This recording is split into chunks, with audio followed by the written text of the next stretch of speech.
Josh Green here for Seconds Out. Delighted to be joined by Marnie Swindells, all the way from the Apprentice and former boxer, of course. Marnie, how are you doing? I am very well, thank you, Josh. I'm excited to be speaking to you today. Yeah, we've been trying to get this sorted for a long time, haven't we? So glad to finally be here. We're here now. We are indeed. Want to start off by talking about your boxing career as such, really. I've read about it online, and it seems like an interesting route into the sport. Can you just give me sort of an overview of that? Yeah, I started boxing when I was 17, when I was back up north. Didn't really have much going on in my life at the time. I just had that natural aggression that all teenagers have. And I was never sporty. I actually hated sports. There was just something about boxing that clicked. Something mentally about it, something physically. We just gelled really well, me and boxing. So I carried on in the sport. I competed for many years, but it was at a time when there wasn't as many opportunities to fight for women as there is now. So I moved away from it and into law, and then found my way back to it as a coach and now as a business owner. Okay, so when you originally went into boxing, what were the goals you set yourself then? Was it potentially a career, or were you just going in for fun, really? I had no idea I would have done so many different things in boxing, and it would have become such a big part of my life. To be totally honest, I just wanted to fight. I always had that bit of aggression built up inside me, and for the first time in my life, getting in the ring, that was actually celebrated, and that's such a unique thing, because if you're aggressive in work or school, you're shunned for it. So to get into the boxing ring and for people to encourage it and celebrate it, that was such a novel thing. And I just fell in love with the sport. I fell in love with everything it stood for, everything you had to be in order to succeed at it. I just loved it. What And, were you? and as with everyone who's in boxing, they'll say that once you're in, you can't get out. It's just a case of maneuvering through different capacities. Yeah, couldn't agree with that more. What were your sort of major achievements in that? I see at the amateur level you were quite a high achiever in boxing, really. You can just run us through what you achieved at that level. Well, I don't really feel like I did achieve enough in boxing. I feel like even now, I feel like there's unfinished business between me and boxing. I feel like I could have taken it a lot further. But as I said, I just fell in love with different dimensions of the sport. I was a two-time Haringey Gold champion.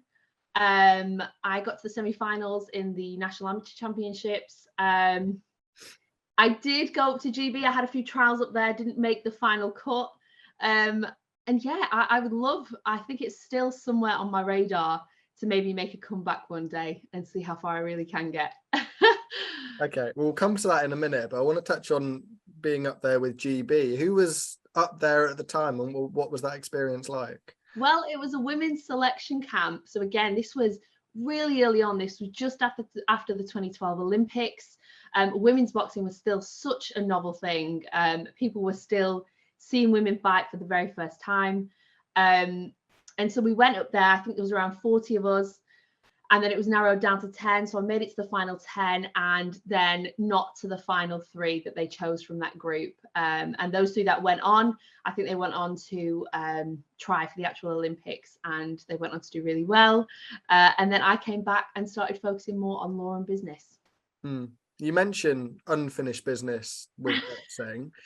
Obviously, you've got plenty to focus on at the moment, but do you genuinely feel like you would get back in the ring in some capacity? Absolutely. I still try and spar now when I can, just to get it out my system.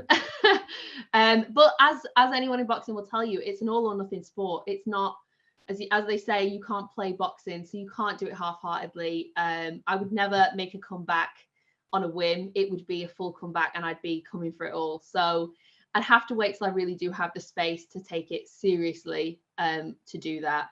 So for now, it's probably just a pipe dream. I've got so much going on, but it is still in me. It's still in me, Josh.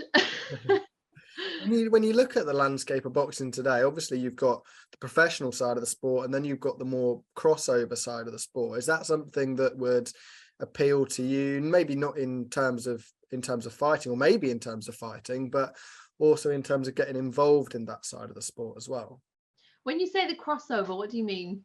Like the things we see with misfits, so whether it be YouTubers or influencers, just people from outside a boxing landscape getting involved. I'm a bit of a purist. I think, you know, boxing is such a beautiful sport and it's got so much history. And I can't help but feel that the YouTube landscape sort of taints it a little bit. I mean, some YouTube boxers and some influencers getting involved in boxing, they're doing so well for themselves. And it's great to widen people's eyes to the sport who might not have necessarily saw it before. But yeah, the amateur boxer, the grassroots boxer inside of me wants to keep it real. And you sort a few of them out by getting in the ring and knocking them out. Not quite that. I wish everybody well. Everybody who enters the ring, influencer, YouTuber, it takes a lot of grit and a lot of heart. So my utmost respect to them. But I do like to see, my favorite thing to see is the kids that have been in the gym for a long time, turning 17, turning 18, starting to look at their pathways, whether it's Olympics or pro boxing, and just seeing them grow. That's where the magic is for me. You mentioned it earlier about how much it's progressed since you were at that camp in sort of 2011, 2012 time. Yeah. We're now seeing women's fights, headline cards. We're seeing all women's fight nights. What have you seen from the progression in the last decade? Josh, it is crazy. It is a full 360 how far it's come. When I first called up my first gym and said, can I join? I was met with someone saying, only if you're going to train with the boys. We don't train girls here. And it was all very, very closed off. So like you said, to now see full women's cards and selling out arenas, it's incredible. I actually was fortunate enough on the weekend, I sat ringside at a boxer event and I saw Caroline Dubois fight. And I have very old pictures of me and her back in 2012 sort of time, of us in amateur squad days, and she was all skinny and small then. So was I. And just to see how far she's come and the platform that she has now, I think we're in a really good era for women's boxing. Is it inspiring for you, not only on a boxing front, but business, I'm sure, as well, to see people that, I don't know whether you grew up seeing them in the GB setup or anything like that, but how much they've achieved in a short amount of time? Yeah, well, when I was boxing, there was nobody doing it. Everywhere I went, I would, even though my boxing was nowhere near as good as hers, I'd get compared to Nicola Adams because that's the only comparison anybody had. And now girls have so many different people to look up to, and they can really connect with the fighter that they feel they're most related to and represents them most. So I think it is so inspiring, and I think it's working. I think seeing women in the headline fights and having their own shows is really inspiring that next generation of younger girls to take the same path. What are some sort of dream matchups that you'd like to see this year or in the next couple of years in the women's sport? Because it's something that I think people are now wanting to see. They want to see these matchups. Well, all my fantasies came true in the Claressa Shields and Savannah Marshall fight. I was waiting for that for so long. And actually, when I went up to GB, that was still a hot talking point. And the coaches at GB were telling us all the inside scoop on how Savannah Marshall felt winning and the mood around that fight. So when that fight happened, all my dreams came true. I was actually there on the night and I loved every minute of it. Do you think we'll see a rematch of that in this year or maybe the next? And to me, those two are, especially because I used to fight at 75 kilos. So for me, especially, they were the headliners in my mind throughout my whole boxing career. So yeah, I would love to see that again. Hopefully I might get front row seats this time. I was sat way back. Do you think it would be at the time for Savannah Marshall to step up and really have that big victory? We've seen her get some great wins and some great performances, but you feel like she needs that statement performance, and it didn't happen first time against Claressa, but a win there would be a huge moment for her. Yes, I mean, I think her amateur win against Claressa was her statement performance. it's had a legacy for this many years. It's irritated Claressa for this many years.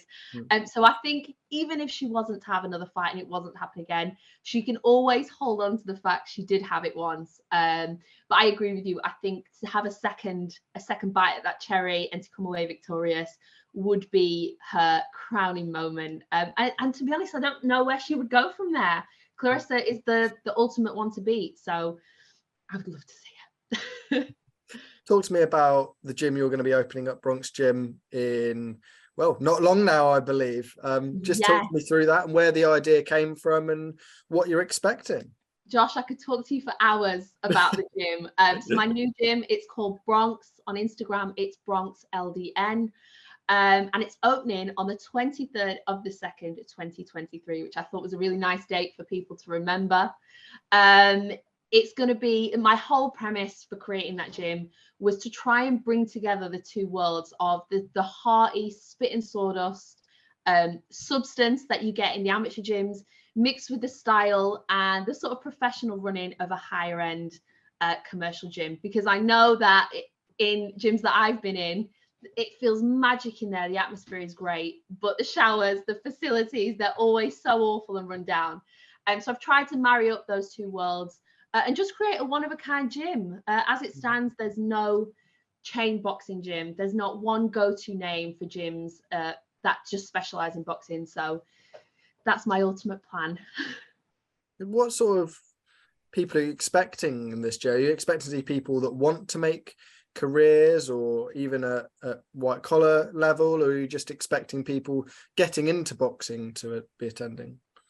This really is going to be a gym for everyone from the people that never imagined they would be interested in boxing, all the way to champions who just need a home to train from. I really want it to be a place where those two worlds collide and you have the champions training and inspiring the everyday people. Because I find that a lot of people start off boxing just for the fitness or just to have a go at it, and find that they fall in love with it and they stay in the sport for years.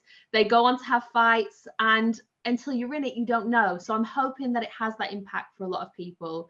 I'm hoping it will be the home where people fall in love with boxing. Mm-hmm. If you could pick 3 people to invite to the gym on opening day, what 3 names would you give me, Marnie? That is a good question. And given, as I've just said, my fantasies about the Claressa Shields Savannah Marshall fight, they would have to be 2. I would have to invite both of them. Just I'm so inspired by them. Of course, the big man himself, AJ. If I could get him there, I would love that. And I think he epitomizes the sort of thing that I'm talking about inspiring young people, young kids, who all look up to him. So to have him there would be an honor. And I have to say, given my interest in the business side of boxing, I'd love to see, I know this is more than 3, but I'd love to see Eddie Hearn, Ben Shalom. I'd love to sit down and have a conversation with them. I have some big ideas that I'd like to put forward. So yes, they would be my group. You mentioned Eddie and Ben there. An interesting question for you. If you had to pick one business partner and fire one from Ben Shalom, Eddie Hearn, and Frank Warren, who are you picking? Oh, difficult question. Eddie has the legacy and the experience and these amazing names, and he has to be respected completely for that. Whereas Ben Shalom, I feel like, is the underdog. He sort of came out of nowhere with boxer and has just gone on to do amazing things. I also feel connected to him because he's younger, and I'm only 28 myself, and I'm trying to make my name in the boxing world, so I respect him for that. So I have to say, sorry, Frank Warren, it would be out of those 2 who would get hired. And Frank, on this occasion, you're fired. Well, thank you very much for your time, Marnie. Really appreciate it, and best of luck. Thank you so much, Josh. Thanks for having me.